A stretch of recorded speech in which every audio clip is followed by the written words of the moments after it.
I'll start over again. Hello and welcome everyone to this British Pharmacological Society strategy webinar or BPS strategy webinar, which we also I'm going to use to consult with you on the new strategy we're going to present.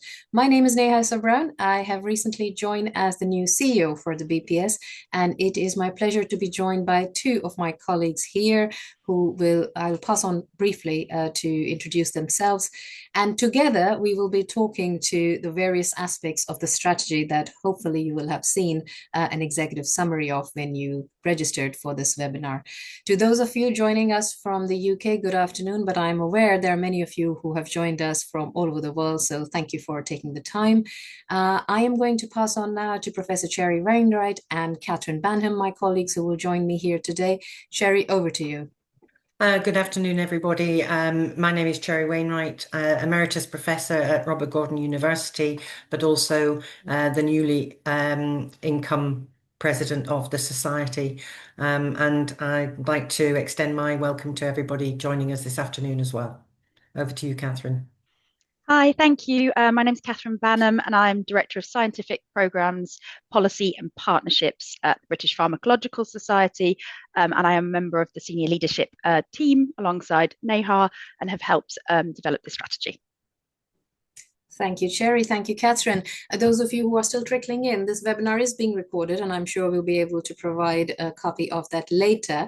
But what we will do today and what we'll cover here in this webinar is basically a very bringing to life what you will have seen in the strategy summary when you registered for this webinar.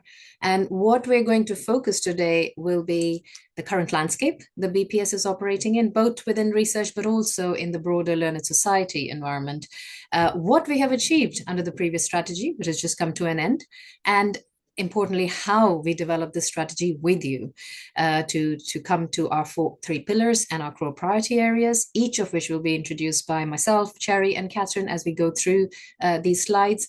And of course, we also want to cover how we intend to measure success. But the key purpose for us today is to make sure that this strategy, as always, is member-centric. And for that, we want to reflect your needs and ambitions.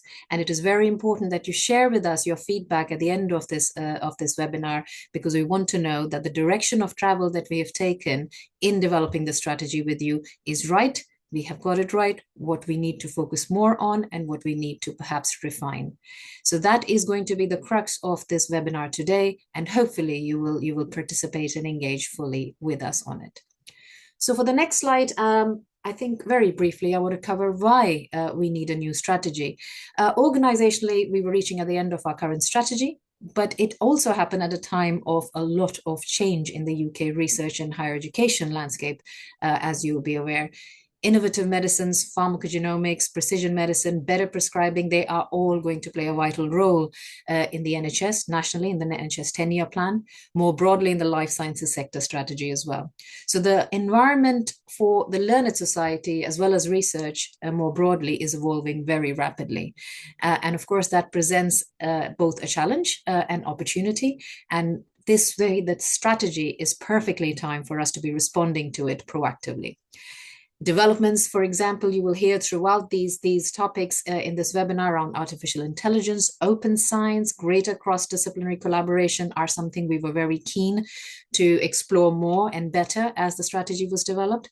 And importantly, all these developments are changing how professionals engage with research and the membership organizations. So, it's important that we place ourselves to respond to that in a holistic way as well. Now, you all, our community, contribute to drug discovery and therapeutic development across academia. Many of you are from healthcare, education, and industry sectors as well, represented in this webinar too. And we as an organization, the society, plays a unique role in connecting that changing ecosystem and support your career development, particularly from the early to mid-career stages, but also beyond, to make sure that we are at the center of all the change that is happening and leading it. And of course, for that, we must adapt to your needs, but also to the financial pressures that remain relevant. So although primarily UK based in as the society in its core, we have a very strong international footprint. Many of you, as I mentioned at the beginning of this webinar, are joining us from everywhere in the world, but have also contributed to this strategy from from our colleagues in IUFAR, but also other sister societies all over the world. So ultimately, we want this strategy, and we needed this strategy to make sure that BPS remains a professional home for you all, that is a very vibrant network and growing. And it is a place where every member at every career stage feels welcome, you feel supported, and you feel empowered to make very meaningful impact that I'm sure you all are already making. So what we're going to do now is we're going to take you through some of that development, and I'm going to hand over to Cherry, who's going to speak to us about where we are now. Cherry, over to you. Thank you, Neha. Next slide, please. So as president-elect and now as president of the Society, I've had quite a lot of opportunity to reflect on how far we've come, but also on what we want to build on next. So our new strategy is forward-looking and importantly member-led. It's building on strong foundations, but at the same time introducing initiatives that bring innovation and excitement to the Society's future. So here are just a few of the highlights from what's been achieved at the end of our current strategy period that has run from 2022 to 2025. If we look first at Pillar 1 around progressing our pharmacology priorities, we now have over 5,000 members from across more than 60 countries, and we've seen really strong growth in undergraduate and early career researcher members. In 2023, we hosted the World Congress of Basic and Clinical Pharmacology, the IUFAR Congress, in Glasgow, with over 1,800 attendees coming from 79 countries across the globe. We led the DACA review of the prescribing safety assessment, and this has helped affirm its positive impact on prescribing education. The UK Pharmacogenetics and Stratified Medicine Network is now under BPS management, and through this we secured Innovate UK funding for CERSI PGX e-learning, development of e-learning materials. And in terms of our publications, at this moment in time, over 60% of the Society's portfolio is now open access, either directly through gold open access routes or via transformative agreements. Moving on to celebrating our community. Next slide, please. We've awarded in excess of £650,000 in prizes, awards and bursaries to around 500 recipients who are members of the Society.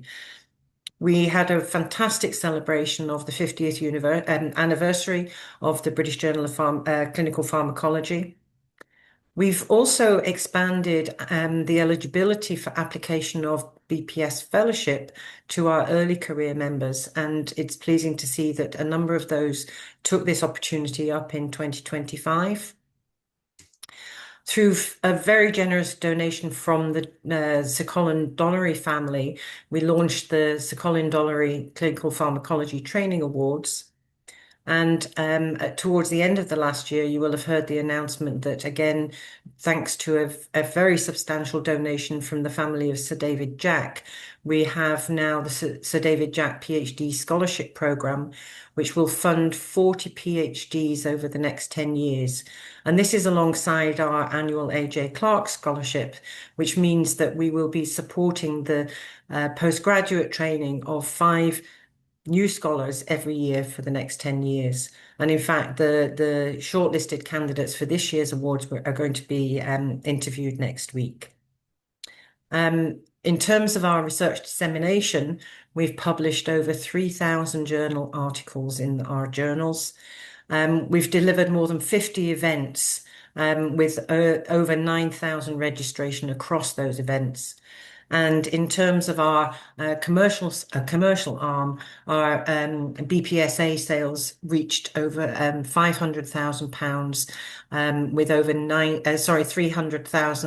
3,000 sittings and a 95% customer renewal rate. So all in all, these achievements give us a very strong platform for the next phase of our strategy. So how have we developed this strategy? Next slide, please. I think what's important to say is that this strategy has been shaped with you and for you. In March last year, we started with a set of workshops of trustees, vice presidents, and staff leads to set our ambition for the next 5 years, to develop a new strategy that is exciting and puts the BPS membership at its heart and BPS on the map. At this event, and along with member feedback and surveys and the emerging sector innovations and insights, helped to inform and fuel our ambition for this kind of strategy. Throughout the remainder of 2025, we engaged the wider membership, represented by committee leads from industry, early careers, education and training committees, including some of our international representatives, through focus group meetings to refine the strategic direction and identified our priorities. And over the course of those meetings, we covered a variety of topics, including publishing, membership, engagement, events and partnerships, BPS assessment, and AI and income diversification. Towards the end of 2025, we distilled this into a strategy document with 3 strategic pillars that Catherine will introduce shortly. And the office also started building a delivery framework and an operational plan behind this strategy document, which brings us to the current phase of consultation, and that is being kicked off today with this webinar.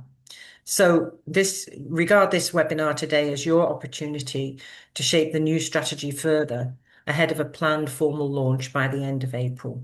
And Catherine will now take us through the key pillars of this strategy. Thank you, Cherry. As Cherry said, our strategy is structured around 3 main pillars and then a set of enabling objectives that underpin this.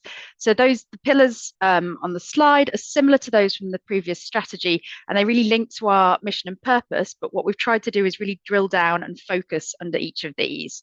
So Cherry, Neha and I will walk you through each pillar in more detail shortly, but just to give you a bit of an overview, the first pillar is progressing pharmacology, and this has obviously always been central to the Society's mission and purpose, but under this pillar, we'd like to ensure that the Society represents a really cutting edge, modern pharmacology organisation, and that we're able to influence research and policy in key areas that matter most to the discipline and to you as the membership.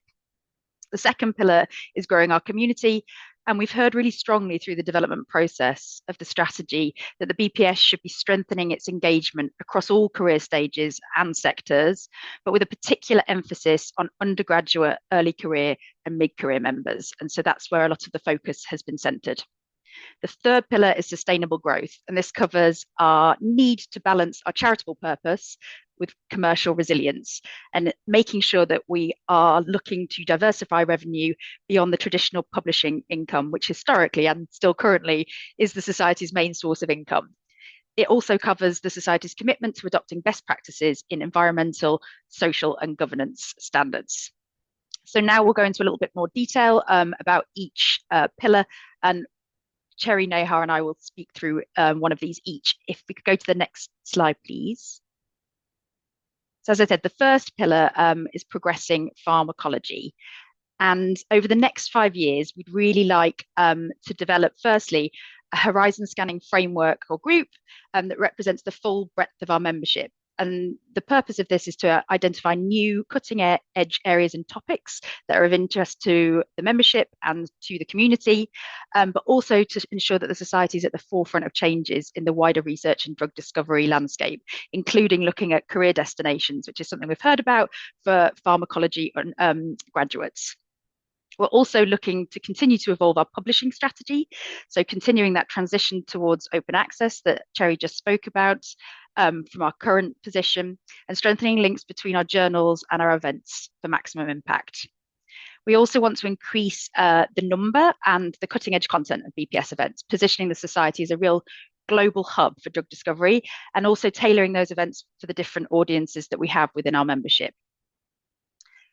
We also would like to champion priority areas where the BPS is really well positioned to influence policy, and that includes in pharmacogenomics and in clinical pharmacology workforce development, just as 2 areas. We are also looking to invest further in educational initiatives such as BPS assessment and in the UK prescribing safety assessment to ensure that we are improving prescribing skills globally. And we also want to make sure we are supporting lifelong learning for our membership through educator networks, the national virtual training that we run, curriculum development, and also looking into micro-credentialing. Thank you. I'll now pass over to Cherry to talk about growing our community. Thanks, Catherine. Alongside the pillar of progressing pharmacology, growing our community is highly important in our minds. And with that in mind, we will be developing enhanced career support for undergraduates and early career researchers, including the introduction of a new mentorship scheme, and also to increase our engagement with UK institutions. We'll strengthen university, industry, and UK PSA ambassador networks for greater reach and promotion. We currently have 25 academic ambassadors, but we'd like to double this over the course of the strategy, and also to launch the industry ambassador scheme. We will increase engagement with mid-career members, providing them with tailored support, careers advice, and bursaries. We'll offer enhanced benefits for industry members and encourage deeper industry interaction through partnerships and through running joint academia and industry events. We'll develop interdisciplinarity across the biosciences and increase educational partnerships, supporting with our research dissemination and policy goals. We also want to expand our international reach through collaboration with our sister societies and also with our UFAR around events, network, publishing, and profile raising of the discipline. And finally, we want to create more opportunities for member involvement in committees, council, and journals, including peer review and editorial roles within the Society's journals. And I'll now pass over to Neha for the final pillar. Thank you, Cherry. And as you will have gauged by now, to be able to do or progress pillars 1 and 2, we really do need the pillar 3, which is about how do we ensure sustainable growth and that resilience Catherine mentioned earlier on. And to be able to do that, to be able to serve our community and make sure we keep your needs at the forefront, we need to be able to be financially resilient as well. You heard a lot from Catherine about how it is very important to us, for example, that our publishing arm is both open, accessible. We are reliant heavily, like most learned societies, with the publishing arm on our journal income. We do need to expand and diversify income beyond publishing. But before we do that, we also are aware that in terms of our research dissemination and publishing capabilities, we want to be able to stand out amongst our competitors to offer high quality and efficient author-editor experience so that the BPS journals are home to all your groundbreaking research. So we will need your support in making that sustainability pillar stand.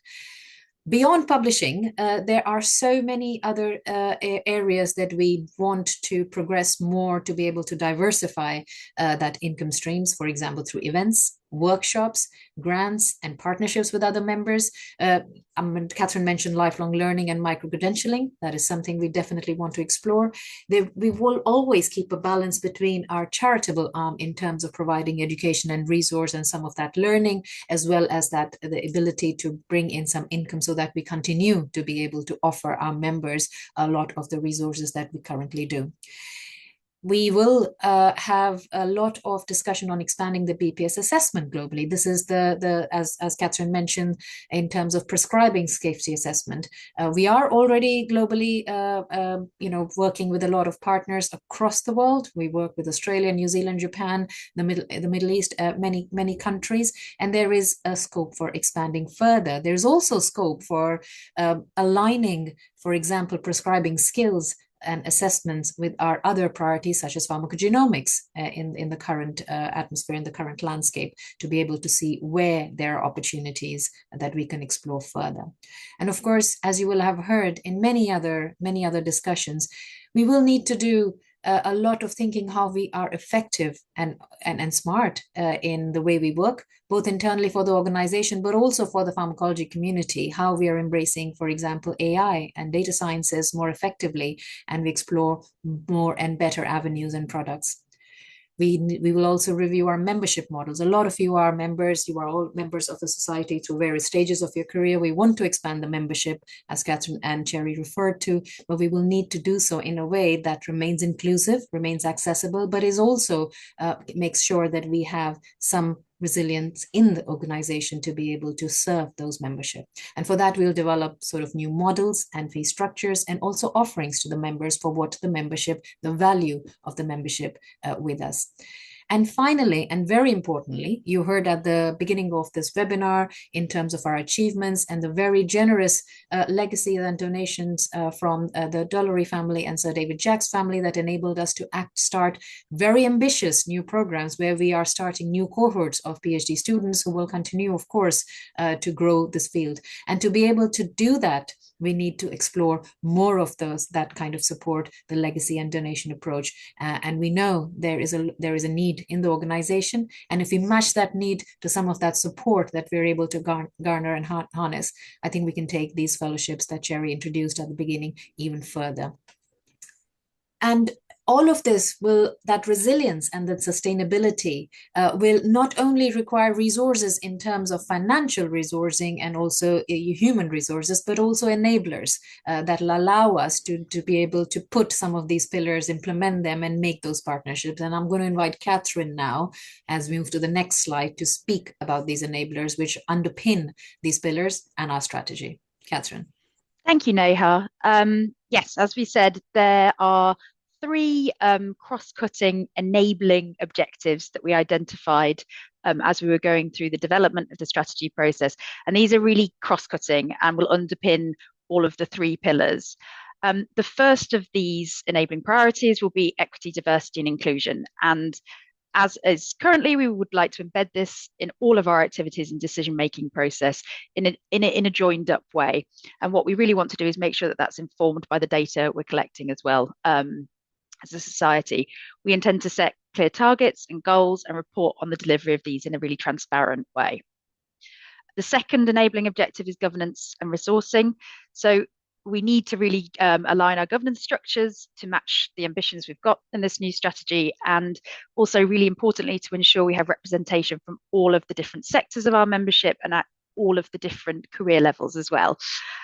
So in parallel with the new strategy, we'll be looking at the society's current governance structure to make sure that the committees we have in place and the groups are representative and working in an integrated and really collaborative way so that we can work as efficiently as possible to deliver the strategy. And then finally, I think at the core of this is we want to be evidence-based and data-led.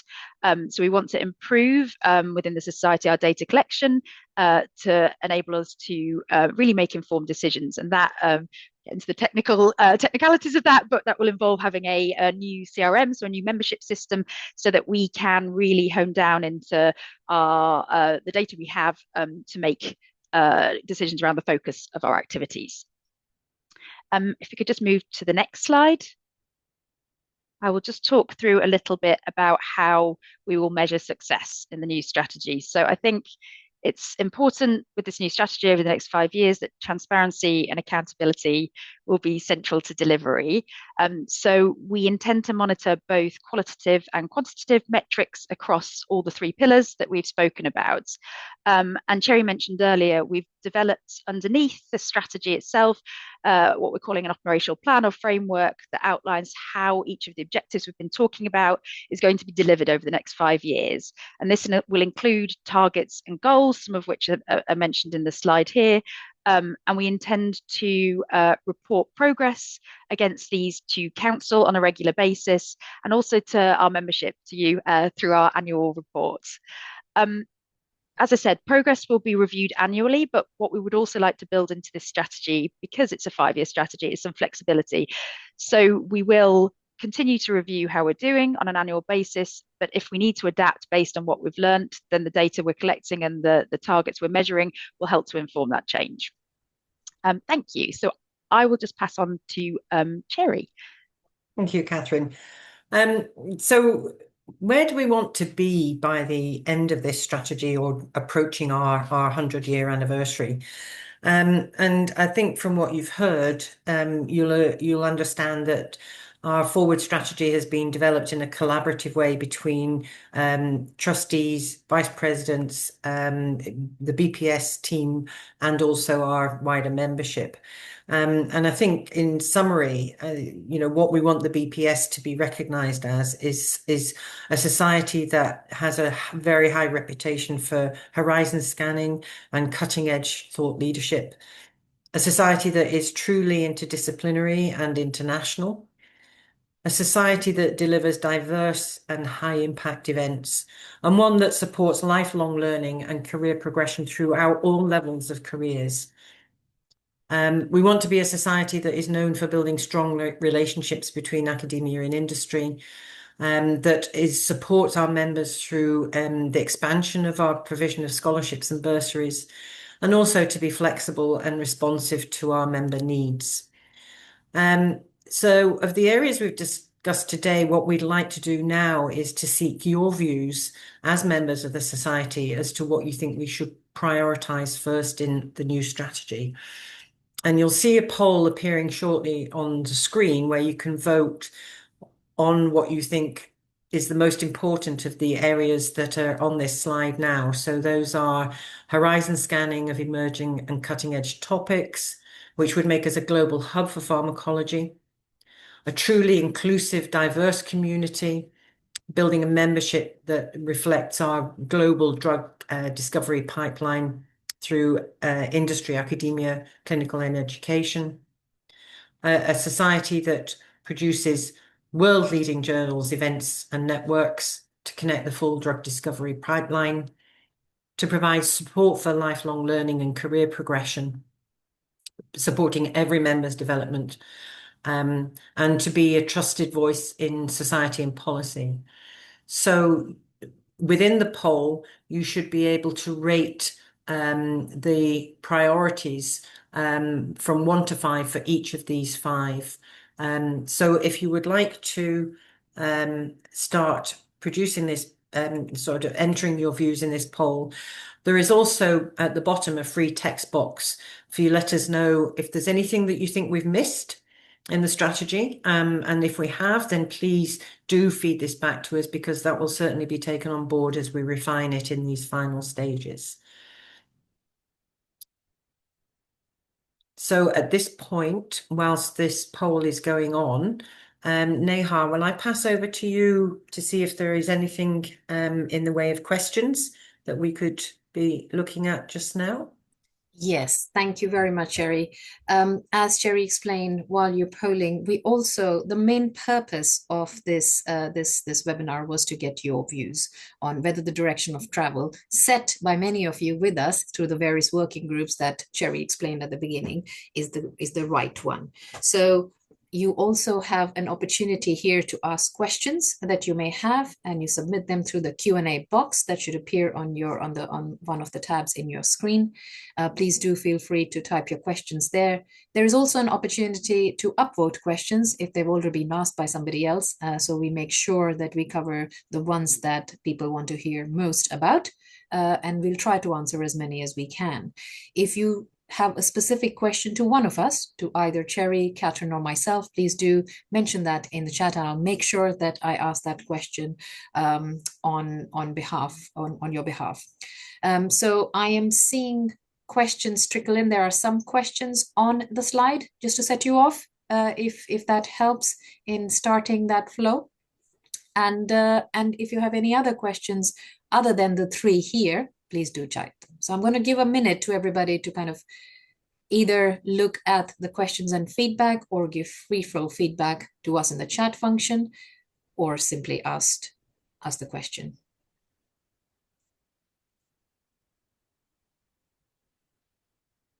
I will try and start us off as we go through, as everybody's thinking, and I can see some people typing away. I have a question here. Let me read this out for effect. Thank you very much for sharing the achievements. Thank you.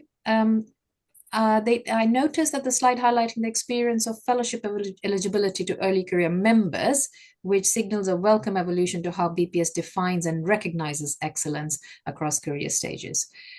The question is asking if we could help clarify whether this experience reflects a broader review of fellowship criteria more generally, and whether the society is considering how non-traditional career paths, particularly those combining industry, international research, and interdisciplinary research, contribute to areas such as pharmacogenomics. What would be better accommodated within the full membership and fellowship framework going forward? Cherry, I'm going to invite you to answer the broader question of who we want to welcome into the membership, and therefore the criteria for some of these, and then I'll also join you in responding to that. I think the question really is around the criteria for application for fellowship for early career researchers rather than just general membership.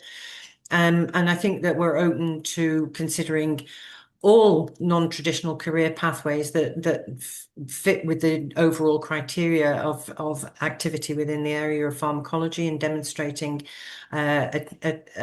achievement in a variety of areas. So it's quite a complicated question to answer straight off.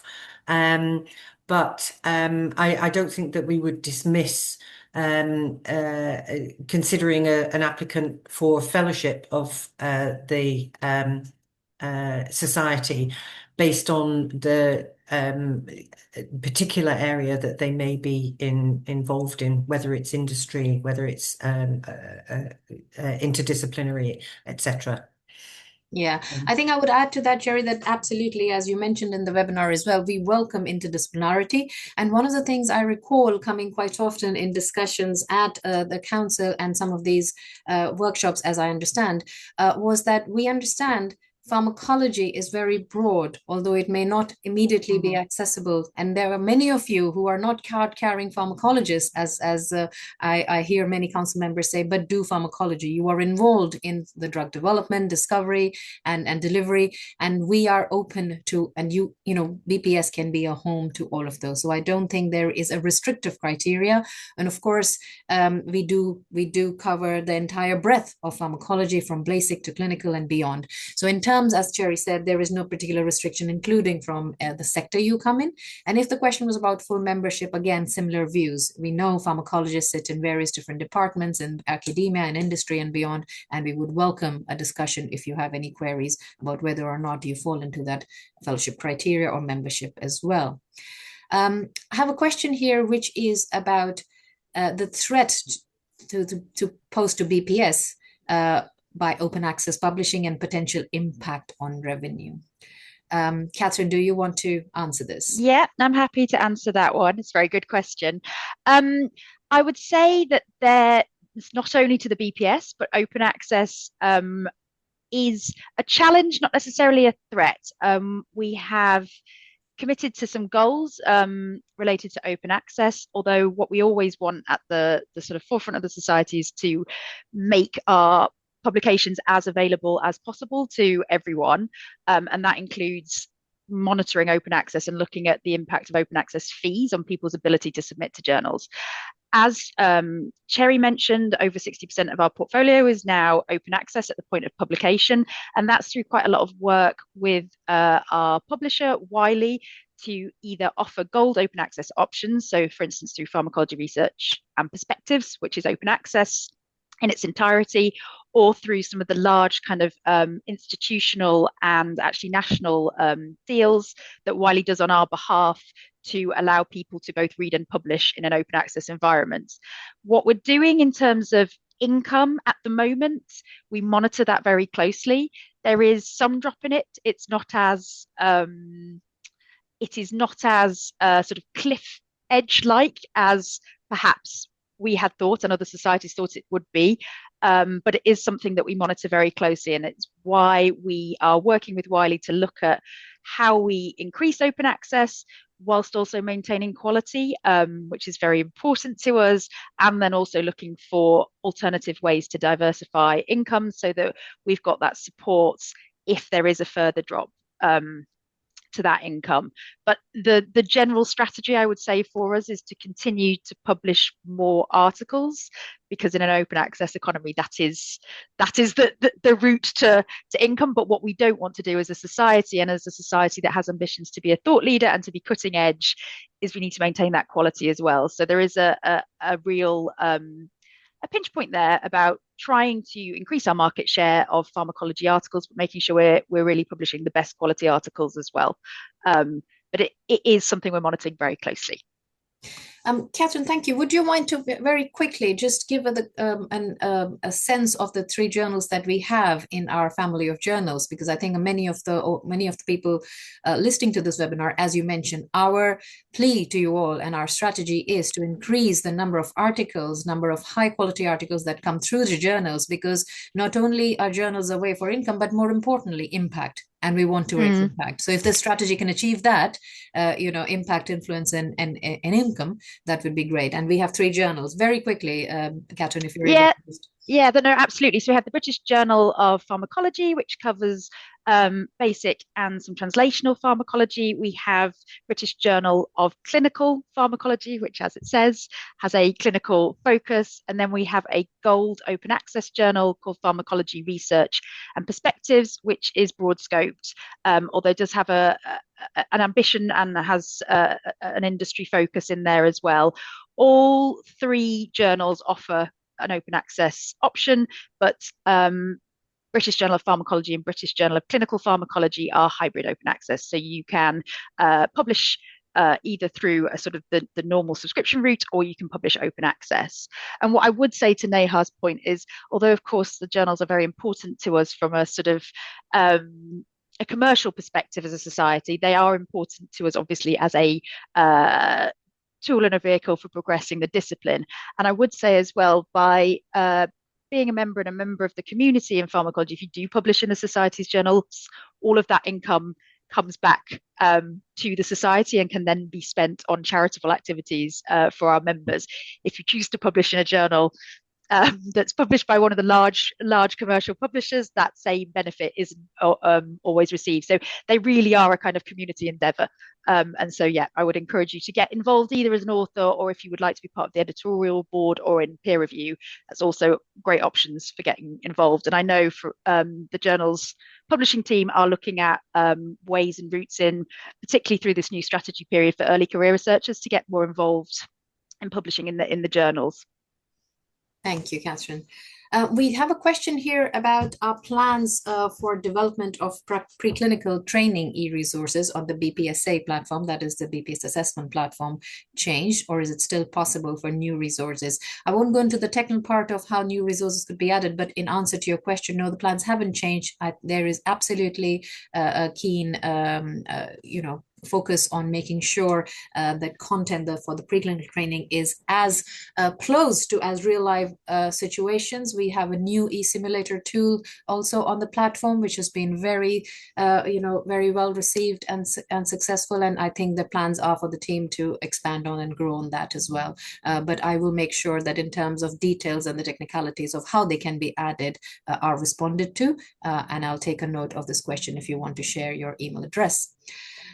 There's a question here about in terms of the lifelong learning strategies, and about collaborating with academia and industry and so on. And I think the question says, can we identify, is this going to be national and international or just national level? I think, Yusuf, from our perspective, we as we mentioned earlier on, we are an international, we are home to all pharmacologists, predominantly UK, but we have a very good international presence as well. And when it comes to e-learning or learning in general, or sharing resources, I think it is safe to say that as an India, absolutely do intend to be focusing on that as broadly as possible, where the need is the most. Specifically, as I just mentioned, the e-prescribing skills and also BPS assessment, that we have a very large international presence there. Our platform is very well used in many other countries, and I think there is an opportunity to expand further. So it's absolutely international. We have a focus both on national level sort of resources that are available to our members here, which are very well used, but also internationally. I'll move I'm on. happy to answer the question from Aidan Seeley if you Yes, if you please, would like. Cherry. Okay, the question is what steps the society's taking or considering in taking it to ensure that lower income universities continue to engage with the society. This is clearly a very big problem across the entire sector. And I think going back to what we said at the start about engagement with universities, we have a growing number of student pharmacological societies where we can provide some support in these student-led societies running meetings with speakers. We also, as you saw, have a very generous bursary scheme, which I hope that staff so that it's not limited purely to early career researchers, but to any member of the society to apply for bursary support to attend any of our meetings. And also, we will be implementing a new mentoring scheme. And I think that this is really perhaps a really good opportunity to be able to reach out to support staff who are feeling that they're in a less well-funded environment to help them identify developing their networks or helping them consider what their next steps might be. So, however, that said, if there are any suggestions from the membership as to what else we could do, then please do feel free to put those into the free text part of the poll that's currently ongoing. Thank you, Cherry. Catherine, I'm going to direct two questions which are related. One from Aidan, who we have just, Cherry, you've just answered one of Aidan's questions, and another from Danielle. And the questions are in terms of partnering with international and national societies, and specifically student and early career society groups with similar goals, particularly in African countries. What are our plans? Is there a plan around mentoring? Are the volunteering opportunities for students and early career members to be included in the editorial team of PPS journals? And also about the ambassador scheme. So I'll let you answer that, Catherine, and then come on to Aidan's question, which is about the journal agreements and the green open access policy going forward. So, Catherine, would you like to first answer about the ambassador scheme? Speak a bit about ambassador Yes. scheme. So we are, I'll answer those three questions. So absolutely, in terms of partnership, growth, and collaboration, we are keen to work with student and early career society groups where we can, and we have been working. So last year we worked with the Portuguese Society, an early career life scientist symposium that was very successful, and of course where we can sort of share resources and learning and connect up the networks of early career researchers or undergraduates. We'd be very keen to do that. We are looking at growing our ambassador scheme. As Cherry said, at the moment, it's currently in UK institutions, but I suspect over the course of 5 years, we'll be looking to expand that scheme, and that there's no reason why we couldn't be doing that internationally as well, to offer that sort of support and guidance to our international sister societies who we do really want to partner with. And as we said, partnership with sister societies, partnership with IUFAR is very important to us to make sure that we're kind of global and as international as possible.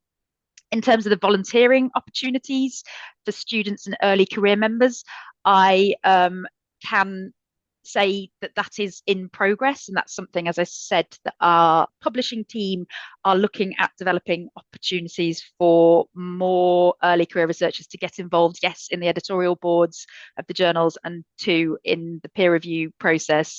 If you want more information on that, please do drop us an email, because we can send you some more detailed information on it.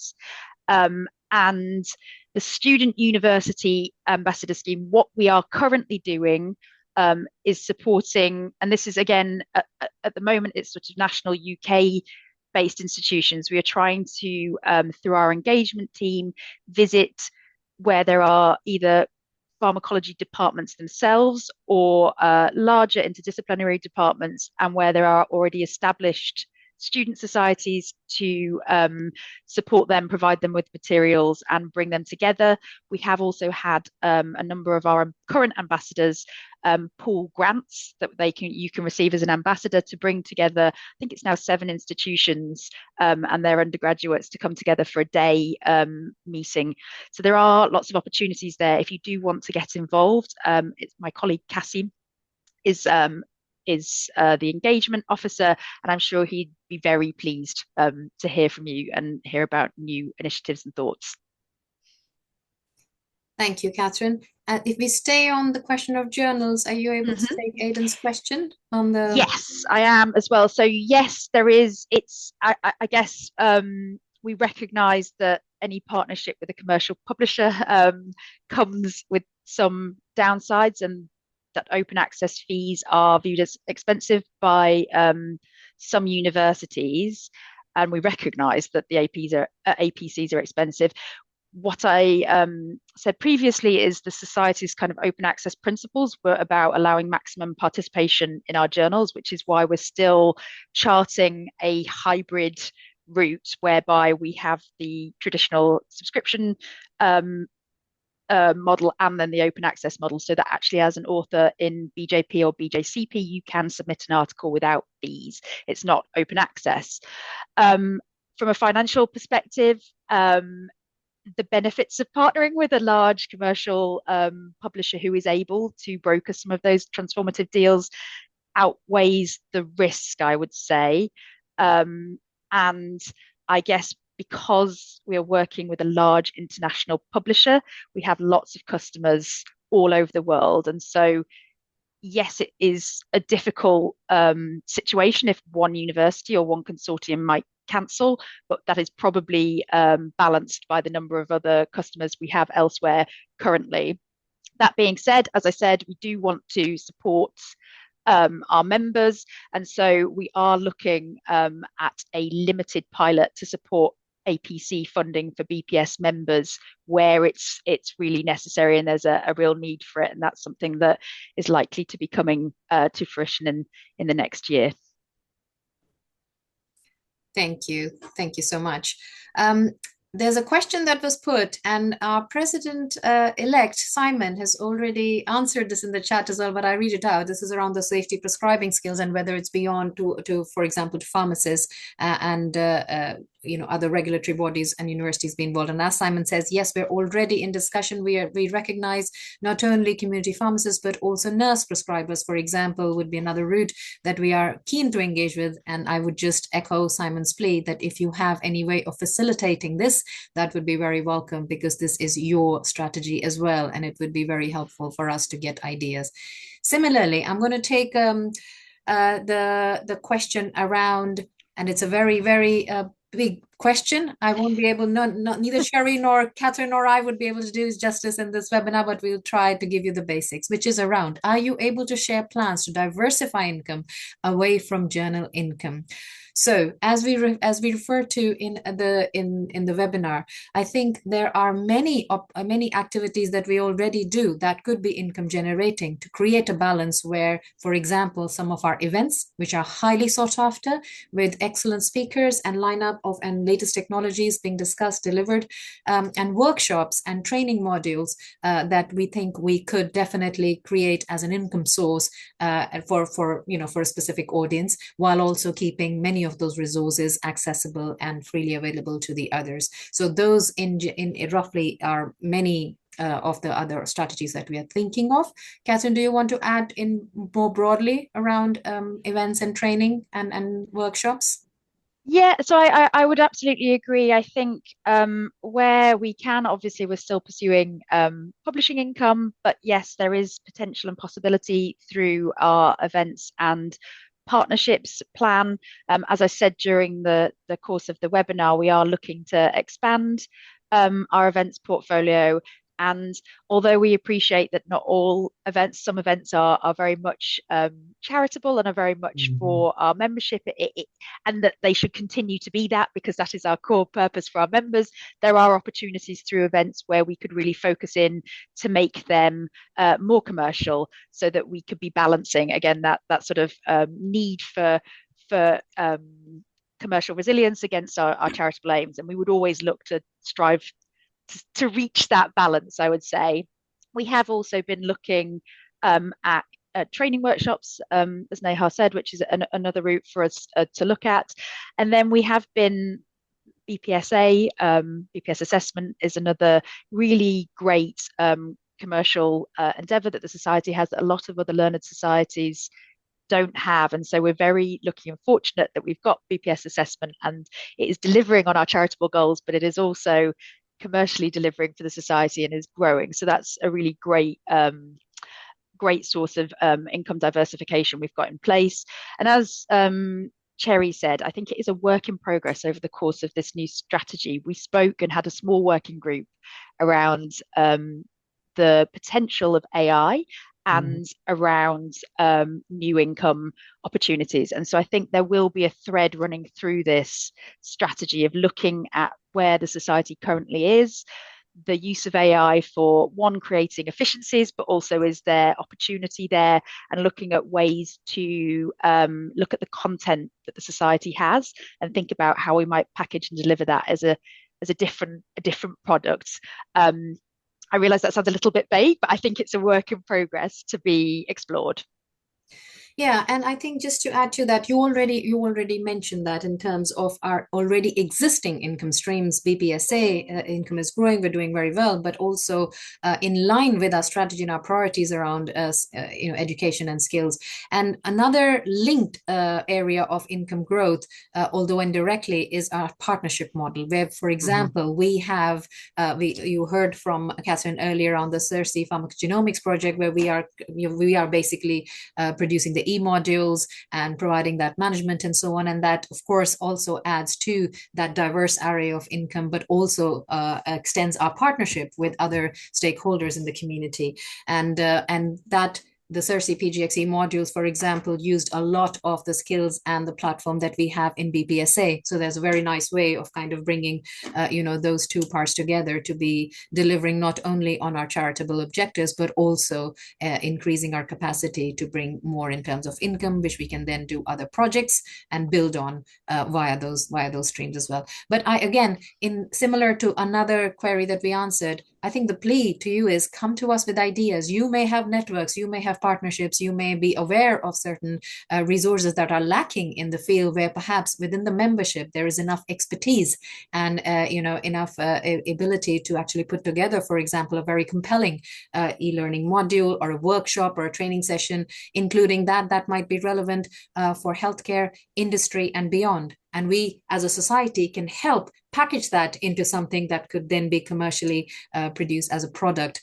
in kind of this smorgasbord for our income diversification. So again, we are in it together, and it'd be very helpful if we get ideas from the community around how we can do that.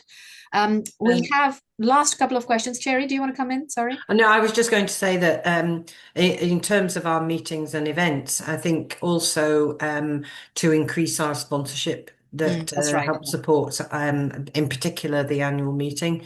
And we have a very we're taking a very proactive approach to that as well. So that's just another area where we would hope to increase our income.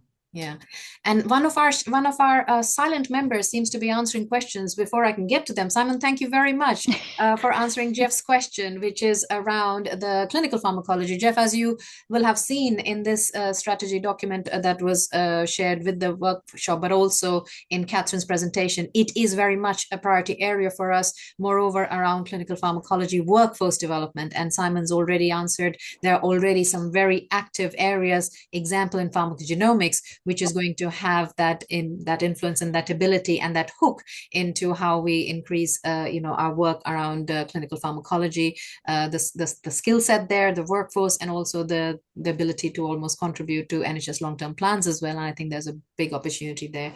So definitely there are plans for the future. Again, we'll look to you to help connect us with the right people, if you have any, to be able to take them forward. There's a very important question here from Claire Stanford at the bottom about, is it proposed to have planned annual budgets for each main category of activity in the strategy, or is the aim to develop them all regardless of cost? And I think I'll hand over to you for that, Neha, because Yes, yeah, I know absolutely. that's something you've It given a would lot of thought to.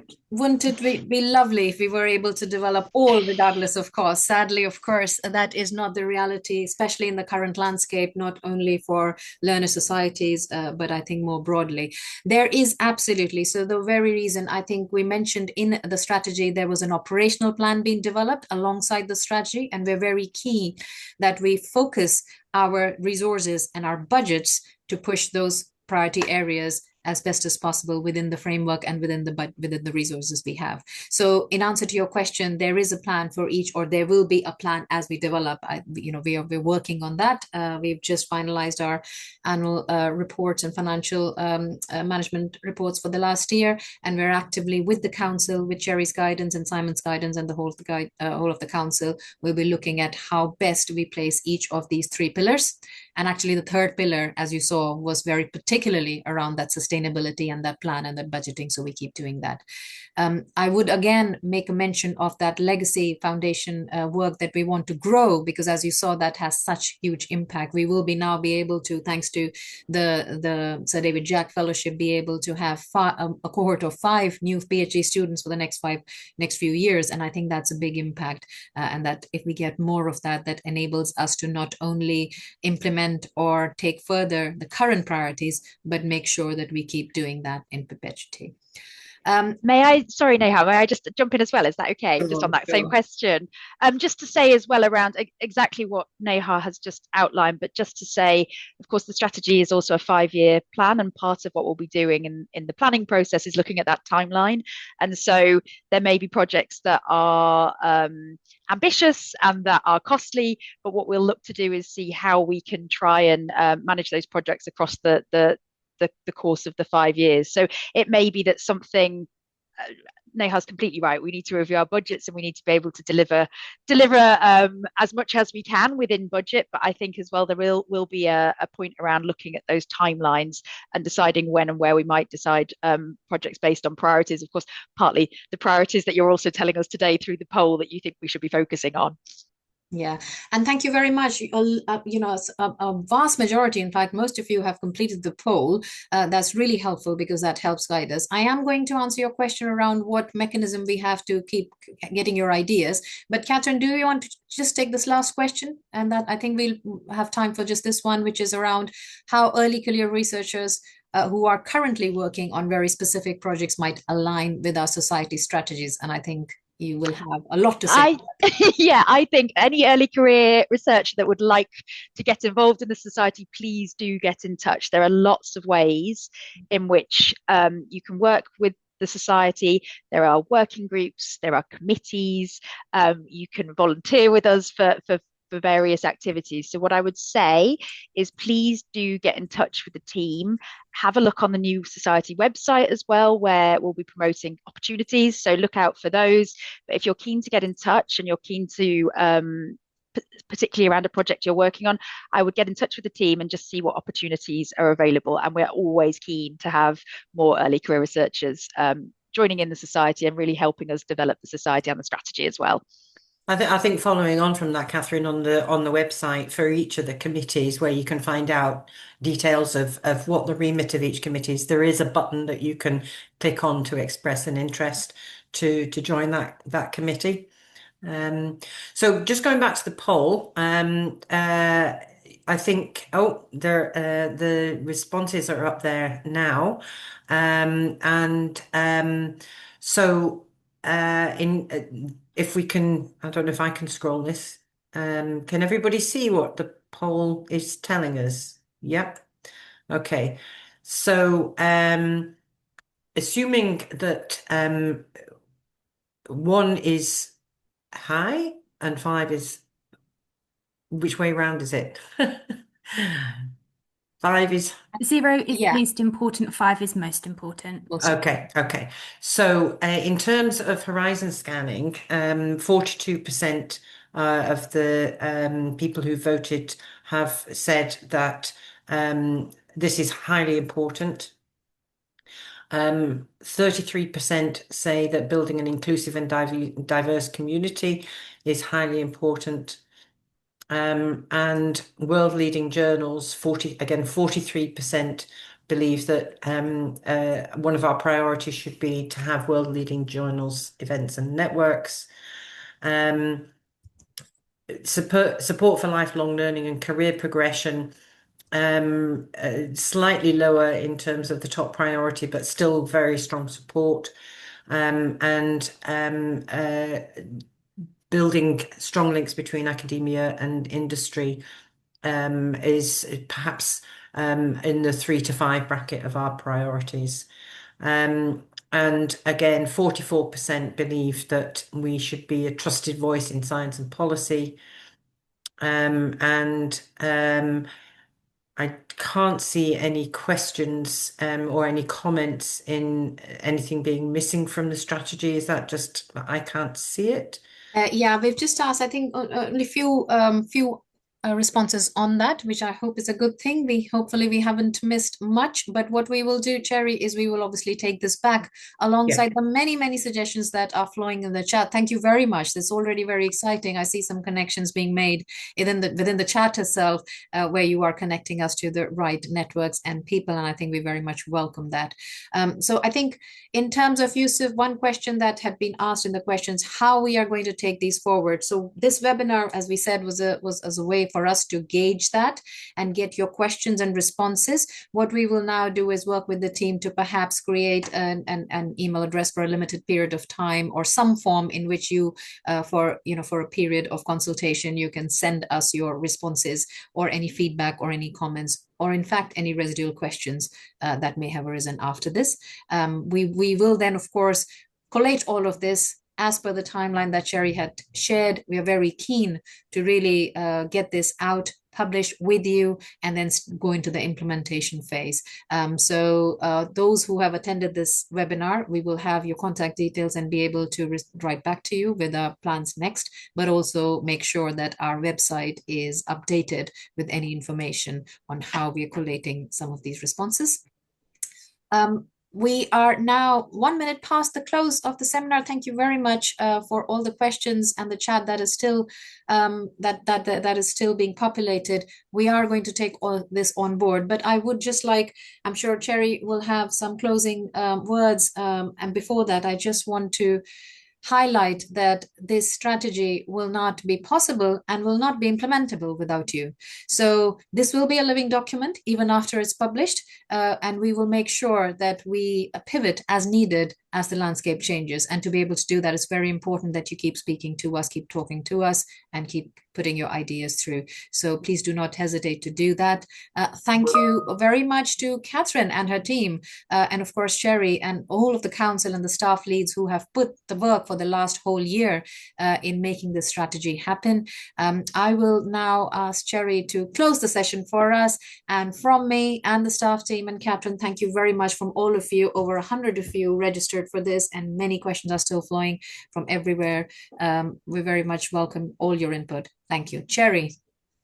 Thank you, Neha. Just to echo what Neha has said, which is we really appreciate the time that you've taken to come and listen to us today. There's been a lot of work going on in the background, but what at the end of the day, the message we wanted to get across is that the strategy we presented today has been one that has been informed and by our members and led by our members, and we don't want that to stop. And so, although we've had a lot of comments in today, I'm sure some of you will go away and reflect on what has been said. So please don't keep quiet. Come back to us and send us your suggestions.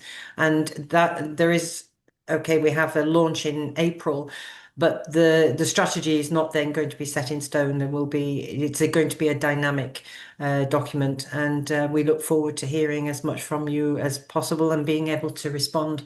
And we will, respond to everything that comes into us. So thank you once again. Thank you, Neha. Thank you, Catherine. And we look forward to seeing you at the next live event of the British Pharmacological Society. Thank you very much. Thank you very much. Good day all.